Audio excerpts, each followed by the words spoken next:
Bonjour et bienvenue à la toute nouvelle émission Télévision Génération.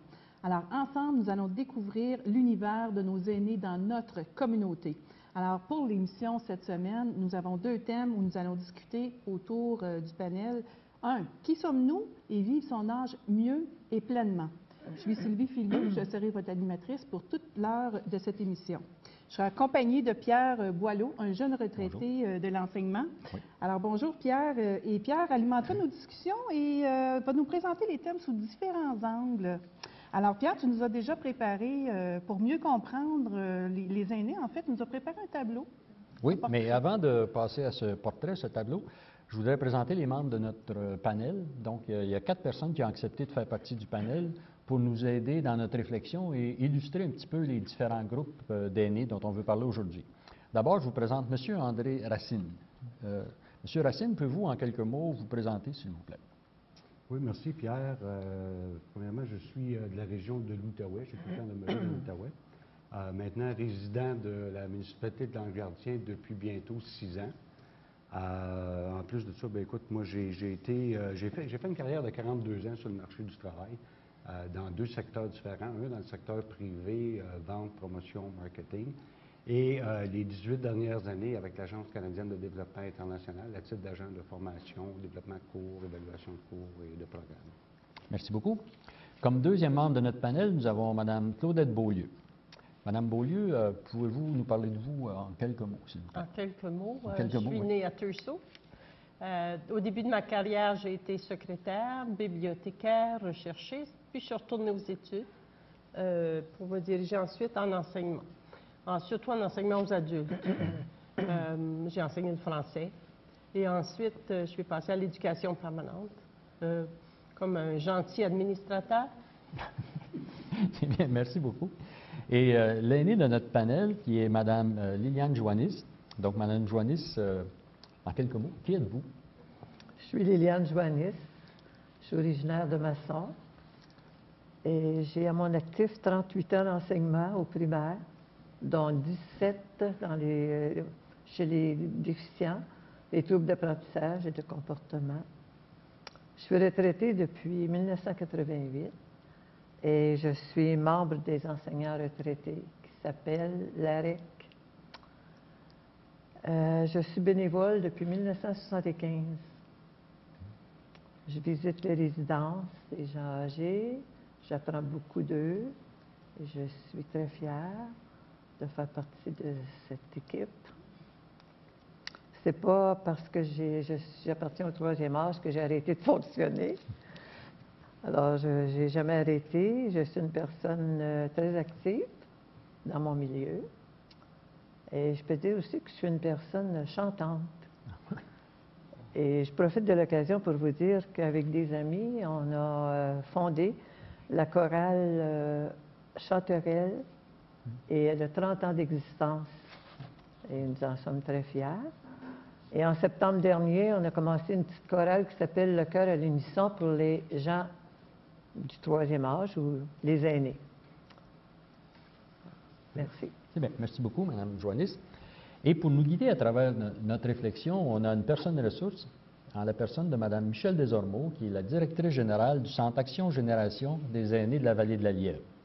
Donc, Mme Desormeaux, si vous pouvez nous présenter votre rôle en tant que directrice de cet organisme.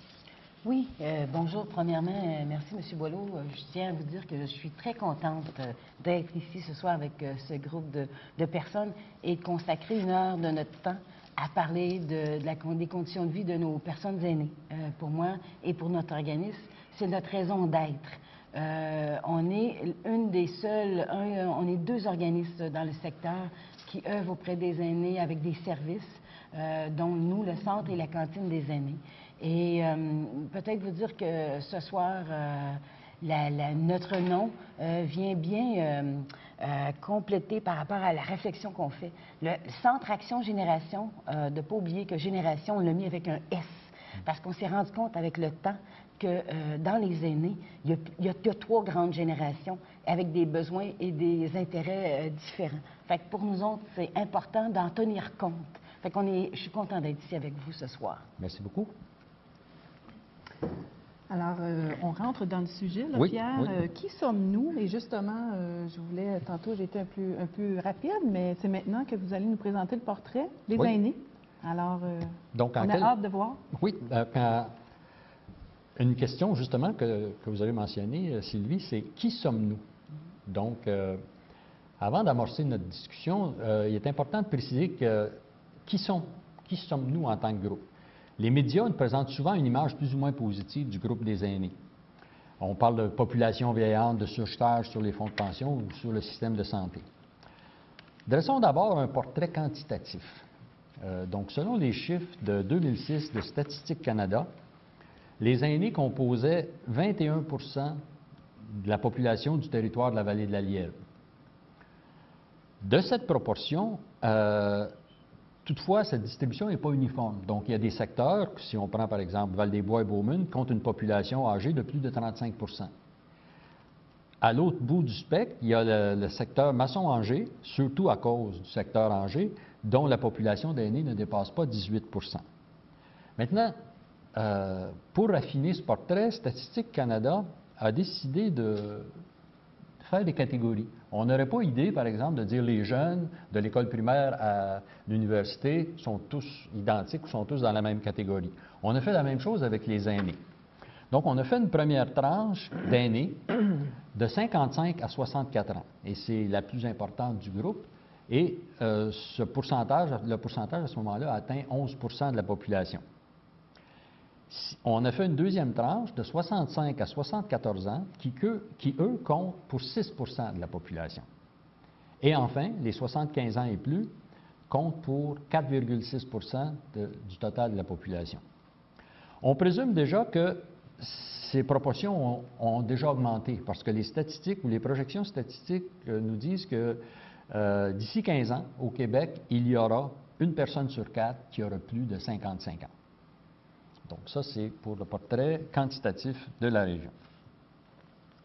Parfait. Alors, écoutez, ça m'amène à... Vous avez mentionné dans votre portrait qu'il y a des catégories d'âge, justement, et notre panel d'invités ici aujourd'hui se situe justement dans différentes catégories d'âge. Alors, je vous laisse la parole avec nos panélistes, Pierre. Donc, oui, justement, notre panel est composé de représentants de chacune de ces catégories-là. Et nous allons passer tout de suite à M. Racine, qui se situe dans le premier groupe. Et M. Racine, j'aimerais ça que vous nous fassiez part de votre vie ou de certains aspects de votre vie de jeune retraité. Oui, merci Pierre. Ça fait quand même drôle un petit peu de dire jeune retraité, mais surtout jeune aîné, d'après les catégories tantôt. On ne s'imagine pas ça du tout. D'abord et avant tout, avant d'être retraité, évidemment, il y avait le marché du travail, comme j'ai mentionné plus tôt. 42 ans, à temps plein. Et puis, à un moment donné, tu décides qu'il est temps que tu prennes ta retraite et il est temps que tu passes à autre chose. À ce moment-là, je t'avoue, il y a deux petites choses qui sont produites. Un, c'est un genre de petit pincement de cœur parce que tu quittes une deuxième famille, une famille que tu vois là, 5 jours par semaine, X nombre d'heures par jour et ainsi de suite. Et puis, la deuxième petite chose que j'ai ressentie après ça, après un petit bout de temps là, que j'ai quitté le travail, c'est un genre de satisfaction de travail accompli. Parce que 42 ans, à un moment donné, tu dis, ouais, OK, là, je pense que j'ai fait ma part, je vais laisser de la place aux autres et je vais faire autre chose, comme je disais tantôt. Maintenant, ce que je considère, parce qu'après 2 ans à la retraite, encore là, vraiment que je parle de retraite à temps plein, là, parce que j'ai fait quand même un petit peu de travail à temps partiel en tant qu'agent de projet pour la CDC Rond-Point. Mais c'était à temps partiel, donc ce qui veut dire que j'avais du temps pour moi. Mais la vraie chose qui se produit, c'est un moment de transition. Parce qu'après 2 ans, tu réalises que tu avais dit que tu prenais ta retraite pour passer à autre chose, mais il faut que tu fasses autre chose. Ça te donne évidemment de prendre du temps de faire les fameuses choses que tu retardais toujours à faire, et ainsi de suite. Et, ça te donne aussi le temps de réfléchir un petit peu où tu es rendu, où tu t'en vas. Mais toujours en réalisant que tu as pris ta retraite à temps plein, mais ça n'arrête pas tout. Tu veux faire d'autres choses, tu sais que tu es encore capable de faire d'autres choses, et puis c'est à peu près ça. C'est la fameuse transition là, à ce moment-ci. Merci beaucoup, M. Racine. La Notre deuxième personne de notre panel est dans ce qu'on appelle la deuxième génération des aînés, et c'est Mme Claudette Beaulieu. Mme Beaulieu, si vous pouvez nous présenter un petit peu votre Oui, alors, réalité. quand on m'a posé la question, qu'est-ce que c'est qu'une deuxième génération, ça m'a donné l'occasion de faire un bilan. Moi, j'ai 67 ans. Je suis à la retraite depuis l'an 2000, donc depuis 12 ans. Alors, l'an 2000, le nouveau centenaire, les feux d'artifice, ça coïncidait avec ma prise de retraite. À ce moment-là, avec le bilan que je fais de ces 12 années, les 10 premières étant quand j'étais jeune, et maintenant, je me rappelle que j'avais une envie frénétique de liberté. Me séparer d'un agenda qui nous tient occupés de telle heure, de longues heures, et quand on n'est pas à travailler, on pense à ce qu'on va faire comme travail. Alors, j'avais vraiment envie de me séparer de l'agenda et d'être libre. Libre de lire, libre de changer l'heure des repas, libre de faire de l'exercice physique, libre de manger des légumes verts à midi, d'avoir le temps de préparer des repas, de me refaire une santé, finalement. Je pense que ça, c'était une de mes préoccupations. Et aussi, me redéfinir pour les 40 prochaines années. J'avais 55 ans, il m'en restait 40. Il fallait que je change de perspective. Changer de perspective dans notre couple. Tous les deux, on avait été très occupés jusqu'au moment de la retraite. Qu'est-ce qu'on allait faire de tout ce temps-là ensemble, sans trop se disputer, puis sans se marcher sur les pieds. Ça a été plus facile que je croyais. Je le trouvais beau, je le trouvais lumineux, attrayant, et même si on n'avait pas été mariés, je l'aurais flirté. Donc, dans le couple, il fallait se redéfinir, ne pas se marcher sur les pieds, certainement, laisser à l'autre prendre ses distances, avoir des obligations qui étaient différentes des miennes, des occupations qui étaient différentes. On a même voyagé de façon différente. J'avais la chance aussi, à 55 ans, d'être grand-mère. Depuis 10 ans, nous avons eu 6 petits-enfants qui ont maintenant entre 5 et 12 ans et que les parents nous ont prêtés. Je sais que tous les grands-parents n'ont pas cette chance, mais nous, les parents, j'ose croire que ça leur rendait service de temps en temps, mais ça nous a surtout permis à nous d'entrer en contact avec les jeunes et de beaucoup les aimer. Quand il y avait des gastro-entérites, on était à une bonne place. Nous, on pouvait guérir ça en une nuit.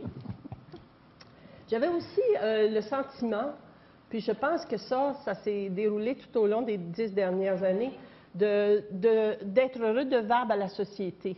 Je ne m'étais jamais tellement impliquée comme citoyenne et je pensais que maintenant, j'avais la chance de le faire, puis j'avais le goût de le faire. Redonner un peu de ce que j'avais reçu, puis mon implication citoyenne était importante. J'avais aussi, au cours de ma carrière, développé certaines techniques d'animation. J'aimais le travail en équipe et je trouvais que ça correspondait bien aux besoins des gens qui m'entouraient. Alors, je me suis impliquée à ce niveau-là. Et aussi, on a voyagé. On n'avait jamais voyagé beaucoup. On était bien trop occupés pour voyager. Mais on s'est repris. Et ça aussi, au niveau du couple, ça a été très positif. Puis, je me sens un peu moins... déjà, venir à l'Ange Gardien, c'est un long voyage. Mais oui, ça a été intéressant. Donc, le bilan, c'est que l'image que je me fais de ces 10 dernières années-là, ça a été des changements, mais des changements énergisants. Des changements qui m'ont permis de découvrir des nouvelles personnes, des changements qui m'ont permis de faire des nouvelles expériences. Et j'ai eu la chance de rencontrer des gens qui me l'ont bien rendu. Alors, à l'aube de dans ma deuxième génération, je pense que je vais me nourrir de tout ça. Et on aura peut-être la chance de parler de ce que je m'attends à faire dans ma troisième génération. Merci beaucoup, Mme Beaulieu. Et enfin, Mme Joannis, qui est la représentante de notre troisième génération d'aînés. Madame Joannis, pouvez-vous nous parler de votre réalité d'aînés, s'il vous plaît? Alors, on me demande de faire le portrait des aînés. Alors, je trouve que c'est un défi.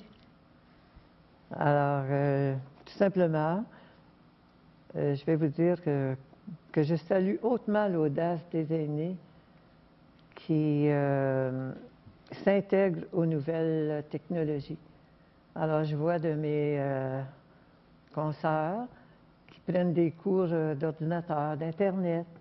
Alors, ça leur permet d'être présents au monde entier avec ça. Alors, ça les intéresse. Donc, si elles sont chez elles, ça fait un passe-temps agréable.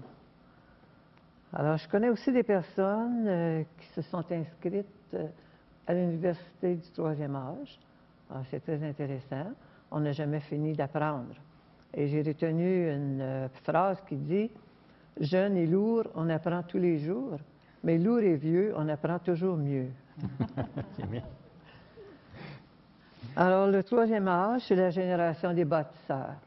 Alors, je visite beaucoup les centres d'accueil, alors les aînés qui se racontent, et je prends le temps de les écouter, je prends le temps de les aimer. Alors, c'est très important qu'ils se sentent intégrés à la société, malgré qu'ils ne résident plus chez eux. Alors, je vis des choses très intéressantes. C'est pas le troisième âge qui nous coupe de la réalité. Alors, c'est un temps de liberté, puis c'est un temps merveilleux, à condition qu'on sache bien gérer notre temps. Merci. Merci beaucoup, Mme Joannis. Donc, Sylvie, on a fait le tour de notre première réalité de retraité.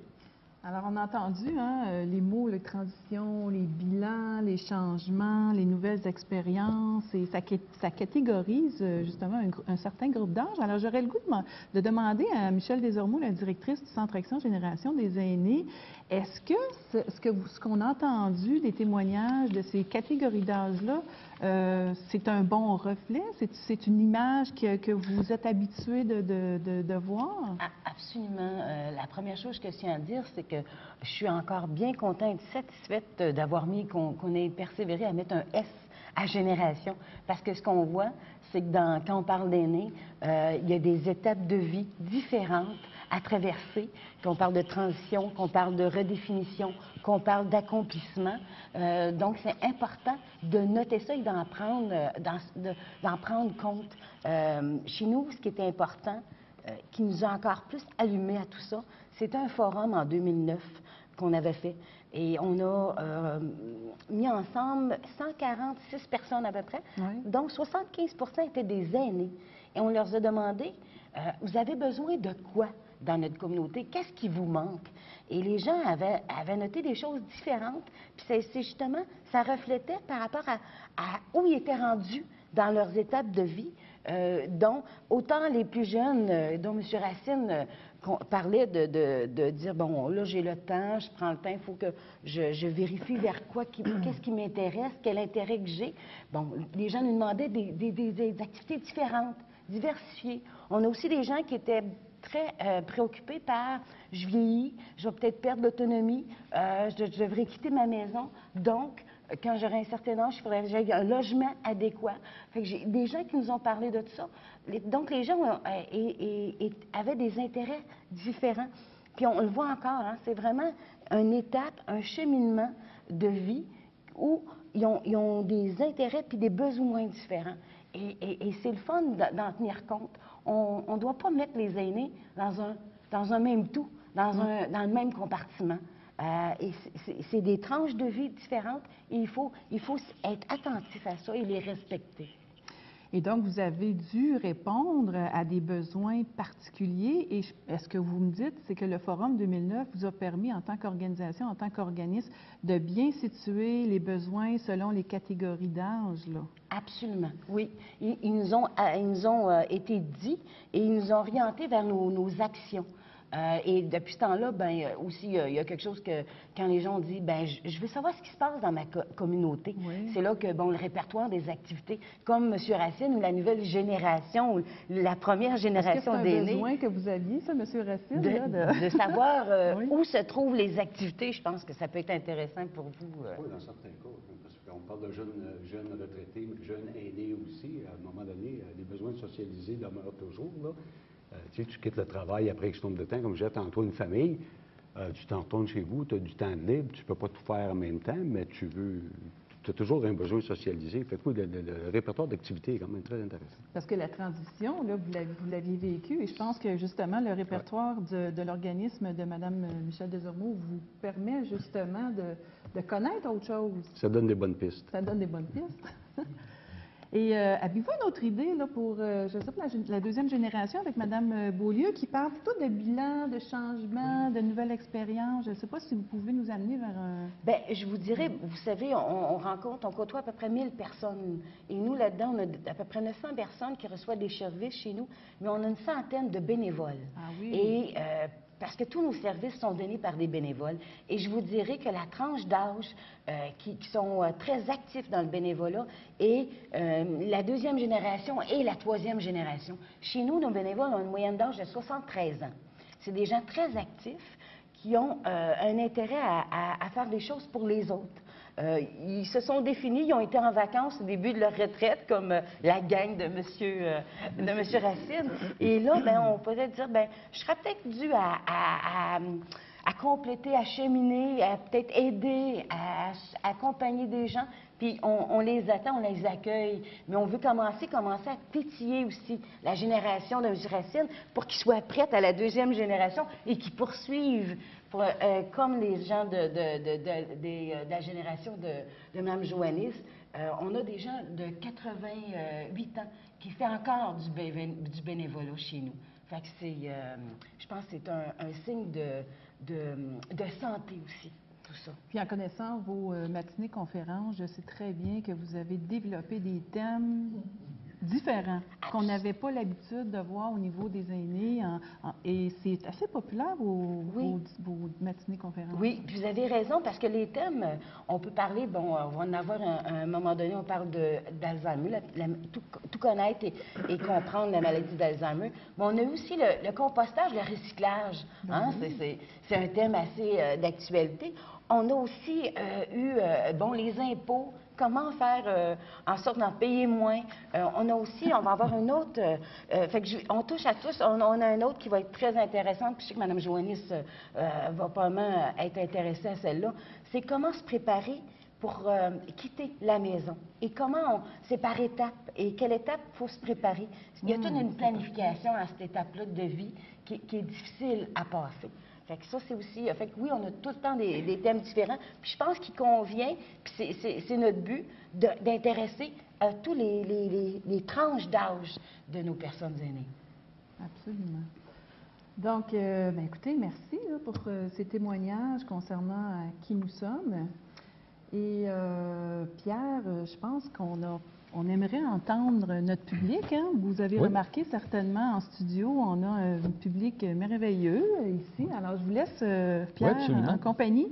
Absolument, Sylvie. On a des représentants de différents groupes. Je pense que ce serait important d'identifier ces groupes pour simplement montrer aux gens quand même qu'il y a une diversité, encore là, parmi notre public, il y a une diversité de personnes. Donc, il y a l'Association québécoise des retraités du secteur public et parapublic.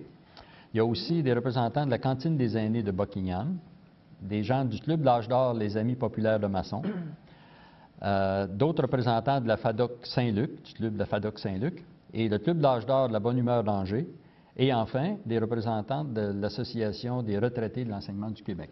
Donc, bienvenue à tout le monde, puis merci d'être là aujourd'hui en si grand nombre. Maintenant, on va vous donner la parole. Vous avez entendu notre panel exprimer différentes réalités. Et on a une question qu'on a préparée pour vous. Et la question est la suivante, c'est à partir de quel âge est-on considéré comme une personne âgée?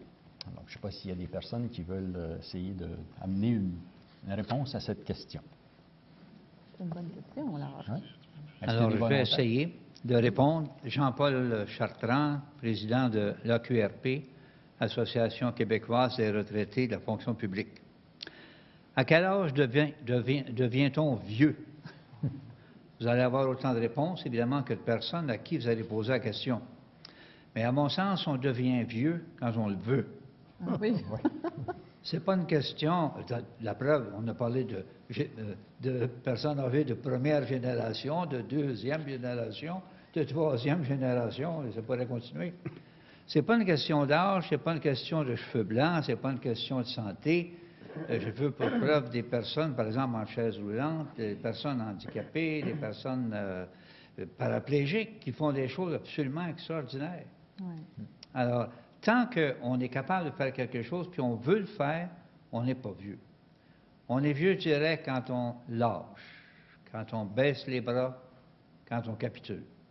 À ce moment-là, ça peut être une maladie grave qui nous empêche de tout faire, mais on capitule à ce moment-là. Mais tant qu'on ne capitule pas, je ne pense pas qu'on soit vieux. Alors, il n'y a pas d'âge. Il n'y a pas d'âge. Merci beaucoup, M. Chartrand. Est-ce que quelqu'un d'autre pourrait tenter une réponse à cette question? Bonjour, moi c'est Floriane. Je suis une retraitée de l'enseignement. J'ai enseigné la moitié de ma carrière avec les tout-petits de première et deuxième année. J'ai aimé tous mes élèves, qu'ils soient grands, qu'ils soient petits, mais les petits, ils me font encore vibrer. Et puis, comme je suis grand-maman de 12 petits-enfants, j'en ai entendu de toutes les sortes. Puis un bonjour, j'ai un de mes petits-fils, il avait 5 ans à ce moment-là. Il me dit, en tout cas, on était dans une partie de plaisir, puis là, il vient me dire quelque chose, il dit, « Toi, grand-maman, c'est pas pareil, t'es... » Puis là, il s'est arrêté. Il dit, « Non, grand-maman, il dit, je veux pas dire que tu es vieille, il dit, je veux te dire que ça fait plus longtemps que moi que tu es née. » Alors, ce mot-là, je l'ai toujours gardé, puis j'aime ça le répéter parce que c'est une vérité, c'est venu de la part d'un enfant de 5 ans. Alors, c'est vrai qu'on n'est pas vieux, on est des gens d'expérience. Merci. Merci beaucoup. Merci. Oui, Sylvie. Alors, ça conclut en fait notre première partie de l'émission. Alors, on s'en va à la pause. Restez avec nous.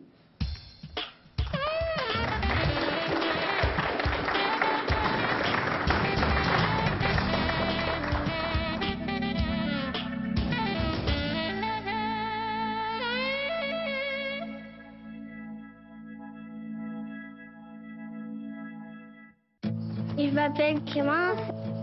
À ma naissance, il me manquait un pied, fait que j'ai une prothèse. C'est très utile. Quand je suis à l'école, il n'y a rien que moi qui est amputé. Au séminaire, il y a des amputés de guerre. Je vois beaucoup de personnes qui sont comme moi. Je retrouve un peu ma deuxième famille. Quand je reviens du séminaire, je suis énergique. Il n'y a rien qui va m'arrêter parce que je suis une vainqueur. Le séminaire des amputés de guerre, on est une grande famille, on a toute hâte de se voir. Il y a des grands, il y a des petits, puis les grands apprennent des petits comme les petits apprennent des grands. J'ai toujours aimé prendre des photos. J'étais la photographe dessinée de la famille. Quand j'ai voulu poursuivre ma passion, les amputés de guerre m'ont financé ma nouvelle prothèse.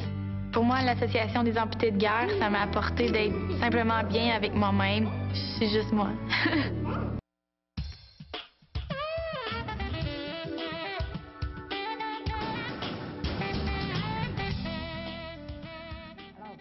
À l'émission Télévision Génération, nous sommes fin et prêts au deuxième thème qui va être « Vivre son âge mieux et pleinement ». Alors, chaque âge a ses avantages et ses désavantages, Pierre. Oui. Alors, vous avez préparé quelque chose par rapport à tout ça? Oui, mais on va en discuter? Oui, on a essayé de dresser un petit portrait de ce que peuvent être chaque catégorie, puis avec des avantages et des inconvénients. On va commencer d'abord par des préjugés qui sont véhiculés par les médias ou on entend autour de nous au sujet des aînés. D'abord, on met tous les aînés dans la même catégorie. Et on a vu dans la première partie qu'il y a différentes catégories. Ensuite, il y a le fameux préjugé d'ordre économique. Les personnes âgées coûtent cher et rapportent rien. Enfin, il y a celui de la santé qui laisse croire que on est plus souvent malade, notre état de santé est beaucoup plus grave et qu'on engorge le système de santé. Puis, ce qui est un petit peu à déplorer aussi, par contre, c'est qu'il y a certaines de ces idées-là qui sont véhiculées par les aînés. Il y en a qui se sentent inutiles, qui vivent mal le passage du monde du travail à celui de la retraite, parce que peut-être dans certains cas, qu'ils n'ont pas eu l'occasion de bien préparer. D'autres se sentent plus vulnérables, puis souvent sans raison. Ils se disent à un moment donné, bien moi, ça va un peu moins bien que ça allait, puis ils ont l'impression que tout est un peu fini.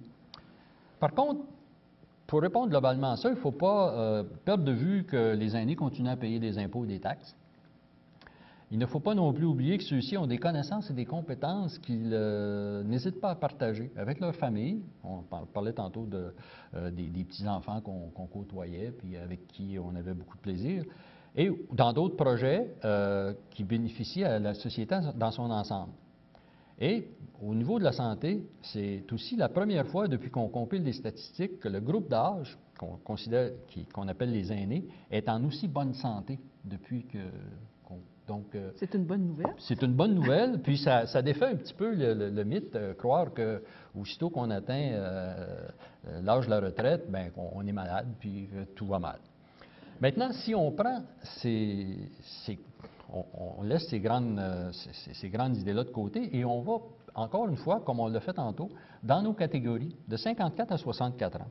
On a dit tantôt avec M. Racine, on a fait ressortir que c'était une période de transition. On doit apprendre à ralentir. On est habitué à un horaire, à se faire bousculer, à partir d'avance parce qu'il faut arriver à temps au travail. Et c'est aussi une période où on a besoin de diversifier ses activités, puis il y en a qui changent carrément de cap. Il y a des gens qui n'avaient pas prévu du tout faire certaines choses, puis à un moment donné, s'aperçoivent que, non, je peux faire ça, ou on se découvre un intérêt pour quelque chose de nouveau. Dans la catégorie des 65 à 74 ans, puis on a eu des exemples tantôt aussi, c'est une période de partage. On a pris le temps d'acclimater notre retraite et on s'implique davantage auprès de nos familles, comme proches aidants ou dans des organismes communautaires. Et ça a été confirmé tantôt par Mme Desormeaux au sujet de l'implication des aînés. Et on est souvent surprise, en meilleure santé parce qu'on a moins de stress. On n'a pas le stress qu'on avait au travail. Donc, la santé va souvent mieux. À partir de 75 ans, on entre dans une période de réflexion. Il y a des gens qui continuent à être beaucoup plus actifs, mais la santé est souvent plus fragile. On ralentit ses activités, comme on a commencé à faire à 55 ans, mais là, on va vers un autre rythme et on va davantage vers l'essentiel, c'est plus une période d'introspection. On prend le temps de voir ce qu'il y a autour, puis d'un petit peu de prévoir ce qui vient, ce qui va venir dans les années qui nous restent. Donc, c'est quelques caractéristiques que l'on trouve dans ces catégories. Et maintenant, je crois que vous pouvez faire le tour avec nos gens invités. Hein? Je pense qu'on a peut-être des choses à rajouter ou en tout cas discuter autour de ça. Vous avez certainement des choses à dire concernant votre catégorie d'âge. Oui. M. Racine, si vous voulez commencer. Oui, merci Pierre, Sylvie. On parle de vivre mieux et pleinement. Encore une fois, ça fait 2 ans que je suis retraité à temps plein, participation active, j'ai fait un peu de temps partiel, mais ça fait quand même un bout de temps que je suis à la maison. Et mais par contre, retraité, comme ça tantôt, ça ne veut pas dire stop, ça ne veut pas dire que tu arrêtes tout, parce que tu es relativement en forme, donc tu veux faire d'autres choses et tu veux tenir occupé. Et parce que tu as mentionné l'horaire, l'agenda de travail, je pense que Claudette l'avait mentionné un petit peu aussi, la tendance d'argent. Ce qui m'a vraiment frappé, parce qu'on parle de vivre mieux pleinement, ça a été la structure de temps. Je l'appelle la structure de temps parce qu'on parle de gestion du temps, mais la structure du temps fait que quand tu es sur la machine du travail, tu travailles de telle heure à telle heure, mais il faut que tu te rendes à l'ouvrage, il faut que tu reviennes de l'ouvrage, donc il faut que tu te prépares, à un moment donné, ça gruge beaucoup de temps dans une journée. Et si tu reviens fatigué, tu n'as pas grand temps pour faire les autres choses, les choses que tu remets toujours à plus tard. Des fois, c'est des choses personnelles.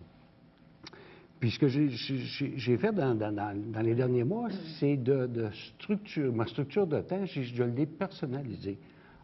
Si j'ai des choses à faire autour de la maison, si j'ai de la propriété, et ainsi de suite, je peux planifier mon temps. Je ne suis pas obligé de partir à 7h30 me rendre au travail ou à 7h. Je peux commencer un petit peu plus tard. Fait que ça, c'est quand même des avantages, c'est quand même agréable. Aussi le fait que, comme je disais tantôt, on remet des choses à plus tard parce qu'on n'a pas le temps de les faire. J'ai toujours aimé écrire, j'ai pris le temps d'écrire. J'avais des projets d'écrire un livre en prenant ma retraite. Je l'ai fait. Je continue toujours à écrire des choses comme ça. Voyager. souvent, à un moment donné, tu es plus fatigué. Vous savez, quand vous avez 3 semaines de vacances là, à temps plein, là, la première semaine, tu arrives chez vous, tu es fatigué. La deuxième semaine, tu commences à relaxer un peu.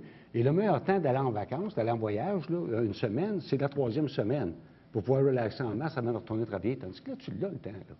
Tu l'as le temps. Tu peux planifier tes choses comme ça. Loisirs, un peu plus de loisirs. Évidemment, j'aime le golf, donc ça me donne le temps d'aller jouer au golf plus souvent. Étant donné que je joue mal, j'ai une chance de jouer sur les journées où les gens sont partis travailler, alors ça va moins mal. Vous avez la chance de pratiquer plus, ça comme ça. Vous allez plus souvent, donc, vous améliorez. C'est ça. Oui, on pense qu'on va s'améliorer ici, mais ce n'est pas toujours le cas, malheureusement. On parle de désavantages. Par exemple, il y a une chose qui se produit, c'est qu'à la longue, à la maison, il faut définitivement se tenir occupé. Et tantôt, on a parlé de pistes avec le répertoire d'activités, et ainsi de suite. Parce que c'est vrai qu'à la maison, là, longtemps, là, si tu as fait ce que tu avais à faire, le terrain, la réparation, la rénovation, et ainsi de suite, tourner les pouces, puis rien faire, c'est long. Tu commences à rentrer des fois dans des routines qui ne sont pas nécessairement bonnes pour la santé. Alors, des pistes comme ça, c'est très agréable de les faire, socialiser. Des activités, j'ai vu qu'il y avait la marche aussi, des choses comme ça. Il faut se tenir occupé parce que c'est le désavantage d'être trop longtemps à la maison. Et vous avez bien compris le message de Mme Desormeaux, faire du bénévolat aussi quand on a quand on est jeune retraité comme vous. Oui, elle en a glissé un mot, effectivement. Je vais préparer mon CV et lui faire parvenir. Ça va? Ça va, oui. Bien, merci, M. Racine. Madame Beaulieu, est-ce que ce qu'on a dit tantôt correspond en gros à ce que vous vivez? Oui, tout à fait. C'est certain que si on a la chance de mettre la pied dans l'engrenage du bénévolat, on va être récompensé au centuple. Vous offrez quelques heures, on vous demande, tu n'en rajouterais pas quelques autres, tu ne ferais pas partie de tel ou tel comité. Alors ça, c'est gagnant-gagnant. On vous accepte, vous acceptez et on vous garde. Ça nous garde un peu plus occupés. Mais vivre mon âge, ou ce qui me reste de mon âge, on dit souvent à des personnes âgées, recommencerais-tu ta vie? Puis moi, j'aime de penser que non, je la recommencerais certainement pas, mais j'accepterais de l'allonger. Pour mes 40 ans que j'avais prévus à 55 ans, ça me donne encore une marge. Si à 55 ans, je pensais liberté, à 67, je pense sérénité. C'est plus facile d'assumer ma liberté, d'assumer mes tâches. J'ai réglé les choses peut-être que je n'avais pas réglées quand je travaillais puis que j'étais occupée. Je peux prendre soin de ma santé plus, surtout. Manger mieux, ça fait perdre du poids. Marcher, ça fait perdre un petit peu de poids aussi. Puis il paraît que c'est bon pour vivre vieux. On a mentionné tout à l'heure, M. Chartrand, que la vieillesse, ça ne se définit pas par l'âge, mais ça se définit aussi par son état de santé, le milieu dans lequel on choisit de vivre, ses aspirations, les expériences qu'on fait. Il y a 3 souhaits pour ça, les expériences que je voudrais continuer de faire. C'est une expérience d'autonomie. J'aime d'être autonome, d'être libre. J'ai besoin pour ça de 3 choses. Mon char, ma carte de bibliothèque et mon passeport. Alors, si on me donne ça, je serai reconnaissante à la vie. J'ai besoin aussi d'être entourée et aimée. J'ai besoin qu'on me dise de temps en temps, « Oh, je t'aime assez, t'es assez fine, tu fais assez des bonnes galettes. J'aime assez ça venir m'asseoir avec toi puis parler. Viens-tu prendre un café? » Et aussi, il faut que je vous confesse que moi, je carbure aux bisous. Des fois, les petits-enfants, en grandissant, ils deviennent un peu plus timides et je leur explique à répétition. Tu sais, les mémés, là, ça carbure aux bisous. Alors, tant que je continuerai d'avoir des bisous, c'est un souhait d'être entouré et aimé que j'apprécie. Je souhaite aussi de pouvoir continuer à vivre de temps en temps en dehors des sentiers battus. J'ai toujours été un peu comme ça, mais je trouve que dans le vieil âge ou dans mon âge, c'est important. on se laisse facilement guider vers des rôles. Une grand-mère, ça fait ça, une femme à la retraite, ça fait ça, mais ça fait pas ça. Je revendique le plaisir de faire l'expérience en dehors des sentiers battus. J'ai appris à faire de l'horticulture à 60 ans. À une époque où je pensais que j'allais perdre la mémoire. Et une nuit, je me suis réveillée et je pouvais faire la liste de 25 noms de fleurs, leurs noms en latin et en français et dans le vocabulaire commun. Alors, je me suis dit, c'est pas si pire pour quelqu'un qui pense qu'il va perdre la mémoire. J'ai comme théorie qu'on commence à perdre la mémoire souvent pour démontrer qu'il y a certaines choses qui ne nous intéressent pas. On s'en rappelle plus.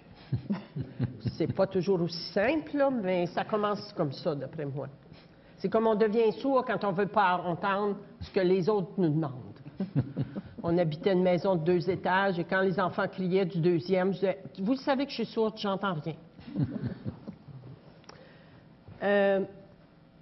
Alors, c'est ça mes 3 souhaits, rester autonome, entouré, aimé, puis qu'on me laisse, qu'on ne m'enferme pas dans des rôles, qu'on me laisse aller en dehors des sentiers battus. Et avec ça, j'ai 65 ans, il m'en reste 30, je serai correct. Merci beaucoup, Mme Beaulieu. C'est pas très sérieux, hein? Non, c'est bien. Hein? Nous passons maintenant à Mme Joannis. Est-ce que vous pouvez nous partager avec nous un peu l'expérience d'une personne, on a dit tantôt, de 3e génération? 3e génération. Bien, je veux dire que je prends la vie du bon côté. Je pense que je suis une femme assez joyeuse. Je ne dramatise pas ce qui est pas important. Le temps donne de la profondeur aux choses.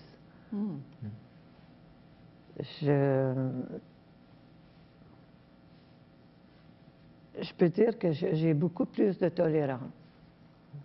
Et puis, je peux dire qu'à 50 ans, je voyais les choses d'une façon, mais à 80, je les vois bien plus légers. Il n'y a pas de drame là-dedans. Là. Alors, ce que je qualifiais de bien difficile, c'est plus facile. Alors, les avantages, bien, ça me donne le temps de penser à moi, de rester coquette, d'être sociable. Mes passions, bien, c'est de voyager, de lire, de rencontrer des gens, d'être à l'écoute surtout des gens. Et je parlais ce matin avec Michel, puis je disais que c'était très, très important pour les gens de notre âge de savoir couper avec le fait de changer de vie à notre âge. Là. On sait qu'on va partir de chez nous.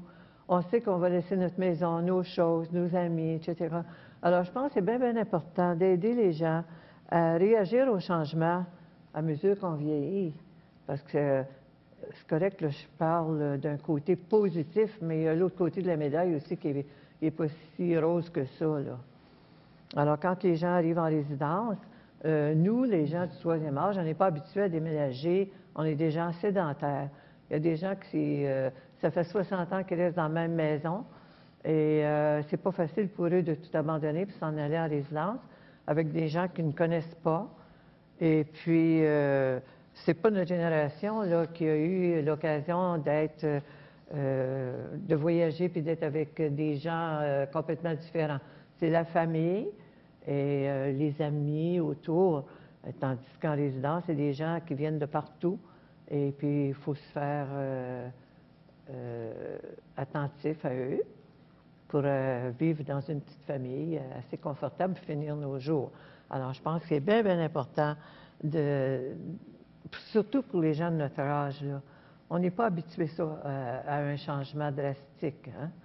Alors, je sais que Michel va faire quelque chose pour ça dans le futur. Hein? Essayer d'aider les gens à penser, déjà commencer à dire, là, oui, je dois quitter, je dois me défaire des choses, mais pas avec tristesse, là. Tu sais, je vais commencer à donner mes choses. Veux-tu avoir ça? Ça te tenterait-tu de prendre ça? J'ai une belle chaise, là, mais je te la donnerai. Alors, que je veux la donner moi-même. Je vais donner mes choses moi-même.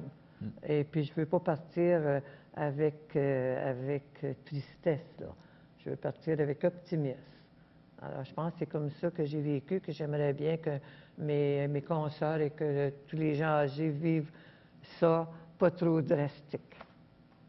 Merci beaucoup, Mme Joannis. Et Sylvie, ça fait le tour du vécu de notre panel. C'est intéressant d'entendre les différents témoignages des différentes catégories d'âge. Puis j'ai le goût de demander encore à Michel Desormeaux, ce qu'on entend là, est-ce que avec votre clientèle que vous desservez, est-ce qu'effectivement, on voit ça? Est-ce qu'on est capable de catégoriser? C'est certain que tantôt, vous aviez dit que oui, justement, parce que vous aviez des activités en fonction des âges. Mais comment est-ce que vous voyez ça, vous, les personnes âgées, pour vivre pleinement et mieux? De quelle façon est-ce qu'on peut les aider, justement, à faire des transitions? Est-ce que vous avez... C'est sûr, dans nos activités, on tente d'avoir des conférences, des ateliers qui vont répondre à des besoins spécifiques, comme tantôt Mme Joannis parlait de toute l'étape de quitter la maison. Oui. On est en train d'organiser avec le CLSC un atelier, une conférence où c'est comment on fait pour planifier cette grosse étape-là dans notre vie. On va organiser ça parce que c'est toute une étape. Moi, je voulais revenir une de nos personnes dans le public nous a parlé qu'il n'y avait pas vraiment d'âge pour vieillir ou pour être vieux. Mais par contre, dans les statistiques chez nous, on s'entend que chez les gens qui ont besoin plus d'accompagnement et de soutien pour réaliser leurs activités de vie quotidienne se retrouvent beaucoup plus dans les âges de 75 ans et plus que des gens de 55 ans et plus. Ça fait partie d'une réalité qui est là. Donc, des gens qui, tranquillement, perdent leur autonomie. Donc, ça les occasionne à des choix déchirants dans leur vie, qui est, Mme Joannis nous a parlé, de quitter la maison. Et ça, c'est toute une étape de vie. On s'entend, les jeunes retraités, monsieur Racine nous parlait tantôt, vous êtes peut-être plus habitués de changer de maison, mais chez nous, on entend des gens de 75 ans, 80 ans, que même, des fois, ils ont resté dans la maison depuis qu'ils sont mariés. Fait que quand de quitter cette maison-là, c'est une histoire au complet. C'est leur histoire qu'ils quittent. Donc, cette étape-là est pas facile aussi. Donc, elle doit se préparer. C'est un poids lourd à porter pour les personnes de cet âge-là et qui sont de cette génération-là. Il y a aussi, moi, ce qui m'interpelle, c'est... Je vais nous flatter encore, parce que quand on a cherché notre nouveau nom, j'ai parlé de le mot « génération » avec un S, qu'on était très fiers de notre coup, mais action. Tantôt, M. Racine parlait après que j'ai tout fait, arranger, réparer chez nous, il faut que je me trouve un intérêt, donc il faut qu'il reste actif. Madame Beaulieu nous a confirmé qu'elle aussi, c'était important de s'impliquer, d'avoir une participation citoyenne, de faire des choses. Et Mme Joannis nous a même parlé de continuer, même à 80 ans, d'avoir des passions, d'être actif. Fait que le mot « actif », je dis pas que ça s'adresse juste aux aînés. On s'entend là que d'être actif, c'est signe de santé, puis c'est aussi important pour les gens de 20 ans qu'une personne de 80 ans. Mais on parle des aînés aujourd'hui, puis c'est important. Je pense que nous, ce qui nous avait allumé, c'est qu'on a l'impression de rester actif, c'est de se garder en vie. Envie d'avoir des intérêts nouveaux, envie de rencontrer des nouvelles personnes, envie de vivre d'autres choses. Et c'est tout cet aspect d'action-là qui est important. Vous savez, chez nous, on a une personne qui côtoie nos activités qui a 103 ans, à Tursault. 103 ans. 103 ans. Moi, j'ai 48 ans aujourd'hui, OK? J'ai vu venir, attendez, la laveuse, oui, frontale, elle a passé d'en haut à frontale. Mais c'est pas des gros événements technologiques. Mais avec elle, j'ai jasé à un moment donné de la fameuse, puis elle l'offrait dans ses mémoires, ces gens-là, de cette génération-là, d'avoir vu pour la première fois un écran de télévision. Et on s'entend-tu que depuis ce temps-là, il y en a eu du développement technologique. Mais imaginez-vous toute l'adaptation qu'ils ont dû avoir à faire face avec toute cette nouveauté technologique, tous ces changements-là dans notre société. Moi, ça me jette à terre de réaliser leur capacité d'adaptation à la génération des gens de 75 ans et plus. Je les admire pour ça, je les admire beaucoup. Et j'espère, en tout cas, qu'ils vont m'en laisser, que ça va faire partie de mon bagage génétique, d'être encore capable, moi aussi, à 75 ans, de pouvoir m'adapter comme ils le font aussi. Est-ce que vous pensez que la communauté là, réalise que même si on est aîné, 60, 65 ans, 75 ans, 80, qu'on a quand même besoin justement de s'approprier les ordinateurs, comment ça fonctionne? Est-ce que vous pensez qu'il y a déjà des mesures dans notre communauté qui est en place pour permettre aux personnes âgées de connaître ces technologies-là ou simplement c'est difficile? J'aurais le goût de demander à notre panel si vous avez des besoins justement au niveau de la technologie. Est-ce que c'est disponible? Chez nous, justement, aujourd'hui, ça me fait penser, on a eu une demande. Une personne qui vient de s'acheter un laptop qui dit, je ne sais pas comment, même aller sur Internet. Fait qu'on l'a jumelé avec une bénévole qui connaît ça, qui a une expérience de vie, qui a développé des compétences et ils vont se transmettre cette information. Mais où je veux en venir, Mme Filiou, c'est qu'il faut aussi respecter du fait que il y a certaines personnes aînées qui ne veulent pas nécessairement vivre et actualiser cette nouvelle technologie. C'est pas parce qu'on est rendu dans l'ère de l'ordinateur que j'ai à 90 ans à être obligé d'avoir mon laptop ou mon ordinateur ou d'être obligé, à place d'aller à ma caisse, de tout faire par Internet. C'est pas vrai, ça. Même, on parlait en vieillissant, vous savez, la fameuse livret pour aller à la caisse. Bon, avec toute la technologie, il y a bien du monde, j'entends, moi, me dire, il y a besoin de ça, des livrets. Oui, c'est ça. Hey, wow! On s'entend-tu qu'il y en a, que c'est important, puis que c'est correct, qui ont le droit de ne pas vouloir d'aller vaguer sur Internet pour régler leur compte. Oui. Ils ont juste le goût d'aller payer puis de faire mettre à jour leur livret. Fait que cette liberté-là de choisir ou non, je crois qu'on devrait le respecter. Absolument. Bien, merci, Michel. Alors, on retourne à notre public. On a le goût de les entendre, sûrement. Pierre, quelle est la question qu'on aimerait poser, qu'on aimerait discuter? On a le goût de demander aux gens de notre public, tout simplement, un peu la même question qu'on a demandé à notre panel, c'est comment vivez-vous? Est-ce que ce qu'on vient de dire jusque-là, est-ce que ça correspond à ce que vous vivez dans votre catégorie d'âge? Bonjour, je suis Pauline Larose. Je fais partie du premier groupe des retraités, des jeunes aînés. Moi, je suis d'accord avec tout ce qui s'est dit, puis je fais beaucoup de bénévolat auprès des aînés. Surtout, ce qui est important, c'est de les aimer et de les respecter et aussi de les écouter. Moi, j'ai la chance de passer de la popote une fois par semaine à domicile. Puis c'est donc le fun de les voir quand on arrive, ils ouvrent la porte, puis ils sont contents de nous voir.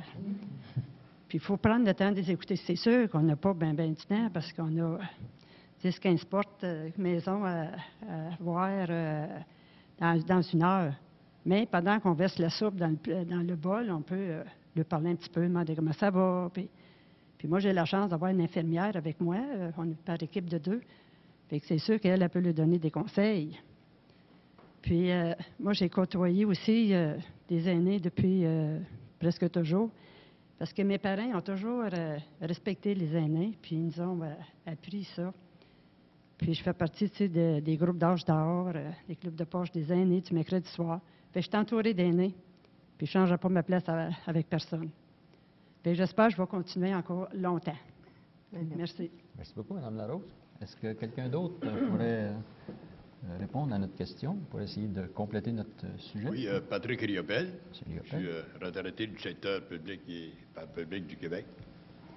J'ai pris ma retraite depuis 1995.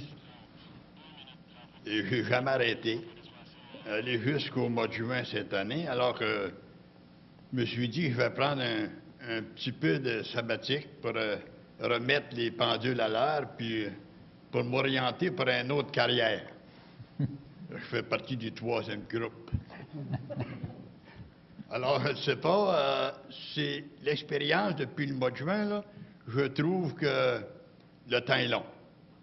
C'est la première fois de toute ma vie que je suis à rien faire. Je veux voir au gym à tous les jours, mais ça, c'est pas suffisant. De quoi à développer pour les autres, et je pense que je vais attendre encore quelques mois, mais je ne sais pas si je pourrais continuer dans la même veine. Et peut-être que j'ai peur d'en repeindre puis de ne pas être capable de me trouver un autre job plus tard. C'est ça qui est difficile. Mais je reste quand même avec ce que vous avez dit tantôt. Une certaine inquiétude. Il ne faut pas se le cacher, c'est comme Madame disait, de laisser sa maison pour préparer pour un autre passage de vie dans des résidences, ces choses-là, ça m'inquiète, évidemment. Et s'il y avait je sais pas, des informations qu'on pourrait aller chercher ou de la formation qu'on pourrait avoir pour être capable de faciliter ce passage-là, personnellement, moi, ça m'aiderait. En tout cas, mais même à mon âge, pour me sentir vieux, comme vous disiez tantôt, je ne me suis pas encore senti vieux, moi. Physiquement, merci mon Dieu, je suis encore en forme et je peux faire beaucoup de choses, puis je suis rarement fatigué. Alors, c'est me sentir vieux. Mon petit-fils m'a fait penser que j'étais vieux, puis je vais vous le raconter, puis c'était bien drôle. Il avait 5 ans, il était à côté de moi, puis j'étais après causé avec un autre type. Et après que l'autre type est parti, mon petit-fils, il dit, grand-père, il dit, il ressemblait le monsieur. Puis dans ma tête, il ne me ressemblait pas beaucoup, mais en tout cas. Il dit, pourquoi tu me poses cette question-là? Il dit, il avait le visage froissé, pareil comme toi. Alors, je sais que je vais rester froissé, mais je vais essayer aussi de rester en forme. Et ne pas oublier, comme je disais tantôt, si vous avez de la formation à me donner, pour être capable de m'orienter dans ma 2e ou ma 3e maison avant que je parte pour l'au-delà. Parfait, M. Riopel. Merci beaucoup. Alors, c'était sur ces mots, Pierre, qu'est-ce qu'on retient de ces interventions-là aujourd'hui? Je pense qu'il y a beaucoup de choses. Ça serait difficile de tout résumer, mais ce que je trouve, c'est que je pense qu'on a fait le point au sujet des aînés qui ne sont pas un groupe uniforme. Je pense que ça, c'est important de faire ressortir. Et aussi, moi, ce que je retiens, je pense qu'il y a... j'ai un mot, c'est optimisme. Je pense que les gens, à un moment donné, il ne faudrait pas craindre. Je pense que les témoignages qu'on a eus aujourd'hui, c'est que ça reflète un certain optimisme. Les gens sont plus âgés qu'ils étaient, mais ils ont quand même vécu beaucoup de choses, puis ils ont encore le goût de vivre encore des choses. Alors, c'est aussi mon opinion. Ouais. Alors, en vous entendant, en vous écoutant, on retient l'optimisme, même si on devient âgé, on n'est pas vieux.